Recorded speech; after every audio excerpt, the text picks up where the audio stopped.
আসসালামু আলাইকুম রহমতুল্লাহ। আশা করি সকলে ভালো আছে।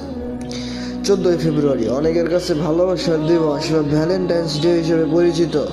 তবে আমাদের জন্য এটি ইসলামী মূল্যবোধ ও ইসলামের দিকে মনোযোগ দেওয়ার একটি সুযোগ। শবে বরাতের পবিত্র রাতে আমাদের উচিত আল্লাহর ইবাদতে মনোনিবেশ করা, নফল নামাজ আদায় করা, কোরআন তেলাওয়াত করা এবং গুনাহ থেকে ক্ষমা প্রার্থনা করা। ভালোবাসার প্রকৃত অর্থ হলো আল্লাহ ও তার রাসূল সাল্লাল্লাহু আলাইহি ওয়াসাল্লামের দেখানো পথে চলা। তাই একজন মুসলমানের জন্য ভালোবাসা প্রকাশের সর্বোত্তম উপায় হলো আল্লাহর সন্তুষ্টি অর্জন করা এবং তার আদেশ নিষেধ মেনে চলা। শবে বরাতের মতো ফজিলতপূর্ণ রাতে আমাদের উচিত দুনিয়াবি আনন্দ উৎসবের পরিবর্তে আল্লাহর ইবাদতে মনোযোগী হওয়া।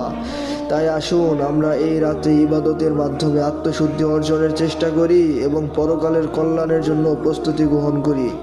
আল্লাহ আমাদের সবাইকে হেদায়েত দান করুক এবং নেক আমল করার তৌফিক দান করুক। আমিন।